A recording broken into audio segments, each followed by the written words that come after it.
Welcome to another deep dive, everybody. This time we're going deep into the world of cybersecurity, looking at some recent ransomware attacks and new vulnerabilities, and some trends that honestly might just make you rethink how you use the internet. We've got a lot to cover today. Some really great articles from Bleeping Computer, Security Week, the Hacker News, all that good stuff. So we're talking about breaking down complex tech, the impact this has on all of us, and the stuff you need to know to protect yourself. Absolutely. And I think a good place to start would be that ransomware attack on Jaques Hospital in Massachusetts.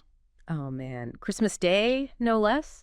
This ransomware group, Money Message, they hit the hospital and they refused to pay the ransom, so sensitive patient data got leaked. Yeah, it was a big breach. Over 300,000 patients, demographics, medical records, social security numbers, driver's licenses, even financial data. Why are hospitals such a big target? You'd think they'd be more prepared. Well, it's a few things.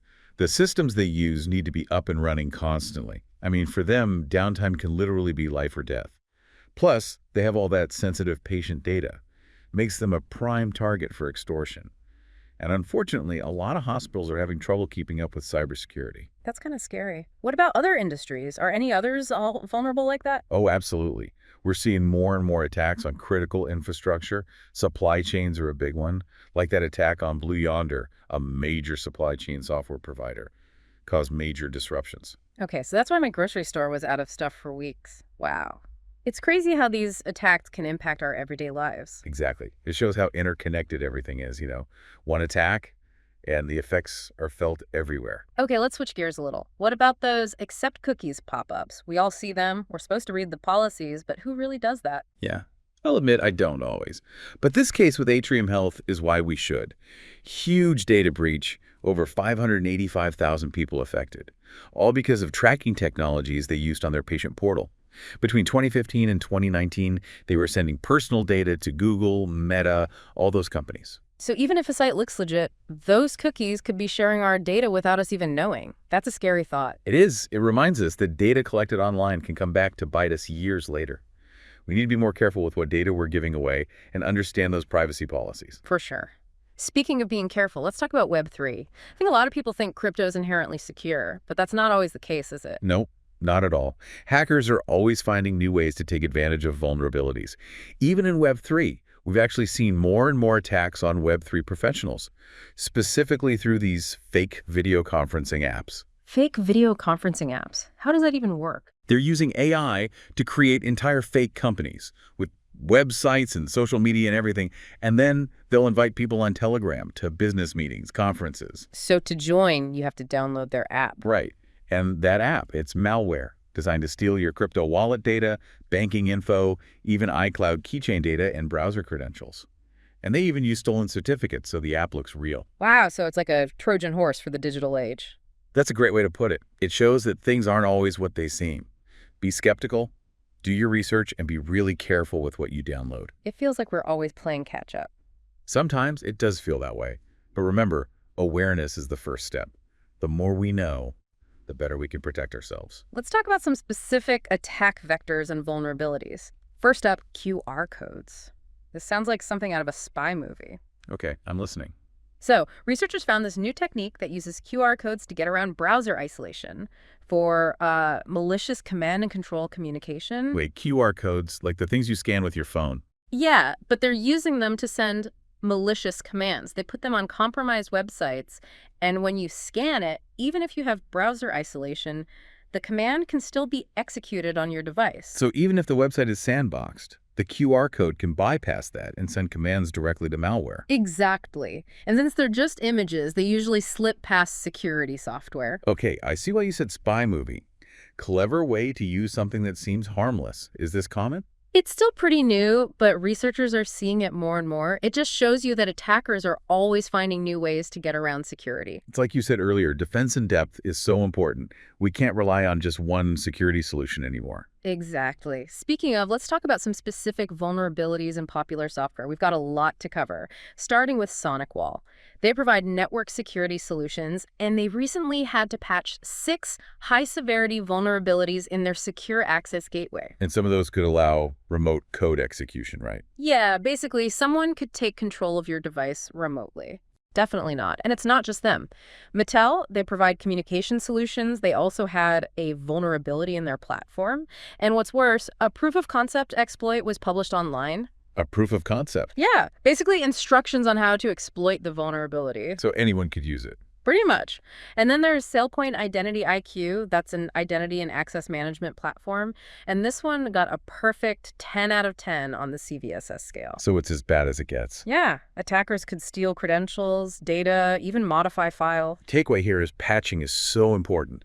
These companies are releasing patches, but we have to actually install them. I know people put off updates because they can be annoying. But it's better than the alternative. Agreed. A little inconvenience is worth it to protect your data. All right, moving on from enterprise software, even open source machine learning frameworks have vulnerabilities. MLflow, H2O, PyTorch, MLeap. What could happen with those? Attackers could hijack clients, access sensitive services, even backdoor models. Cybersecurity is important everywhere, even with AI and machine learning. That's true. And it's not just software either. Industrial control systems are vulnerable too. Rockwell Automation, they provide automation and information solutions. They just disclosed 4 critical vulnerabilities in their Arena software. And what could happen? Attackers could get remote access to critical infrastructure. Yeah, and that could disrupt operations, even cause physical damage. It's not just about protecting data anymore, it's about safety too. Okay, let's talk about something a little more familiar. Phishing attacks. We all know about them, but they still work so well. They do, unfortunately. And they're getting more sophisticated and targeted. So no one is really safe, right? Right. According to Cuffman's Intelligence, the top industries targeted are finance and insurance, manufacturing, mining, healthcare, and retail. Wow, that's a lot of people. What should we look out for?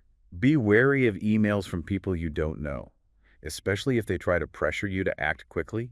Be careful about links and attachments, even if they look like they're from someone you trust. What about attachments? Any file types that are particularly risky? Be extra careful with HTML, DOC, and DOCX. Those are often used to deliver malware. Good to know. We've covered a lot in this first part. It feels like the threats are everywhere. They are, but there are things we can do to protect ourselves. We'll talk about that in the next part. Sounds good. Let's take a quick break and come back with some advice on staying safe in this crazy digital world. It's easy to get lost in all the technical stuff, but we can't forget about the human element. So true. We talk about sophisticated attacks and all that, but a lot of it comes down to human error. Exactly. Phishing scams, social engineering, we all let our guard down sometimes. Attackers know that. And with AI getting better and better, it's getting harder to tell what's real and what's fake. That's right. We were talking about how AI is making phishing attacks harder to spot, but it goes way beyond that. AI is being used for some really bad stuff. Deepfakes, for example. Those AI videos that make it look like anyone is saying or doing anything? Yeah, and they're getting so real, it's almost impossible to tell they're fake. Imagine a deepfake of a CEO saying they're laying off people, or a politician saying something inflammatory. That's the danger, right? It's weaponized misinformation. And it's not just deepfakes. You mentioned dynamic identity theft. What's that? It's like identity theft on steroids. Attackers use AI to constantly change their tactics, their fake identities, so they can stay ahead of security measures. Like digital chameleons blending in. Exactly. Changing names, addresses, social security numbers, everything. Makes it really hard for security systems to keep up. This is all pretty scary. What can we do to protect ourselves? There's no one solution. But there are things we can do, both individually and as a society, to lower the risks. Let's start with what individuals can do. Awareness is key. Stay informed about the latest scams and vulnerabilities. Read security blogs, listen to podcasts, follow the news. Like our deep dive. Exactly. Once you know what the threats are, you can start protecting yourself. Strong passwords, multi-factor authentication, those are essential. The base. Right. Be careful what you click on, what you download. Don't open attachments from people you don't know. And if a link seems off, even if it looks like it's from somebody you trust, don't click it. If it seems too good to be true, it probably is. Exactly. And if you're ever not sure, ask someone for help. Your IT department, a security expert, anyone you trust. Good advice. What about businesses? They're usually the target of these bigger attacks. Businesses need a good cybersecurity plan.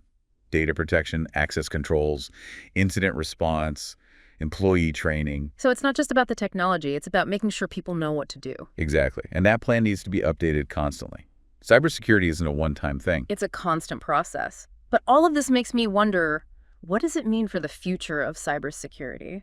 Hard to say for sure, but I think the threats are only going to get worse. So the battle between attackers and defenders will keep going. Yeah, and AI is going to be a big part of that. We'll probably see more AI-powered attacks like the deepfakes and dynamic identity theft we talked about. And we'll need better security systems to fight back. Definitely.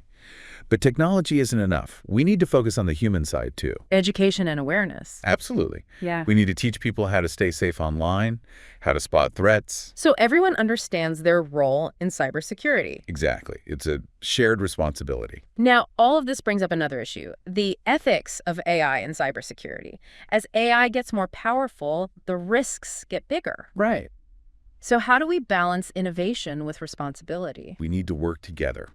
Governments, businesses, researchers, everyone, to create ethical rules for how AI is developed and used. We need to talk about these issues openly and honestly. We need to shape the future of AI so it benefits everyone. Well said. We've covered a lot in this deep dive. Ransomware, vulnerabilities, AI, the ethics of it all. It's been a lot, but hopefully it's been helpful. Knowledge is power. It is. The more we know, the better prepared we'll be. Now that we've laid the groundwork, let's move on to the last part of our deep dive.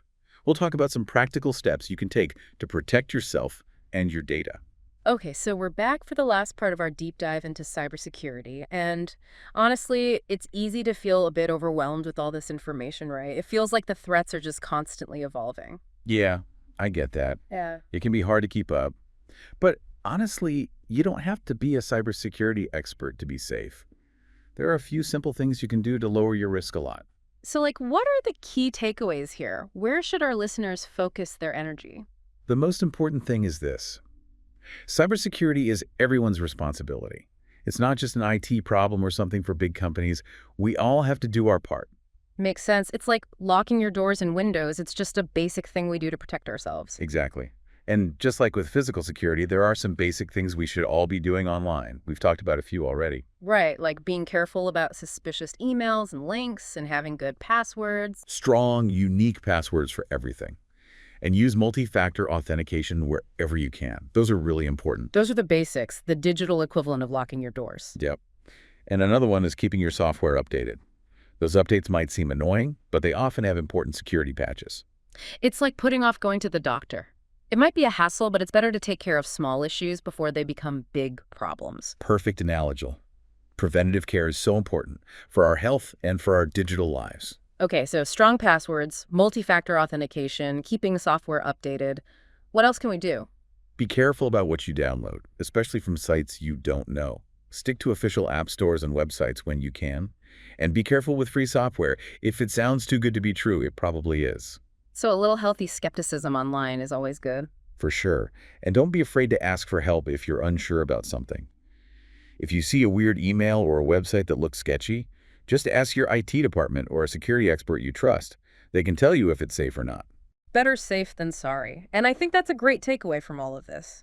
Cybersecurity is complicated, but we can stay safe if we're aware, practice good habits, and ask for help when we need it. I agree. Remember, the more you know, the better prepared you'll be to stay safe online. So to everyone listening, thanks for joining us for this deep dive into cybersecurity. Stay curious, stay vigilant, and stay safe out there in the digital world. Absolutely. And until next time, keep learning, keep exploring, and keep diving deep.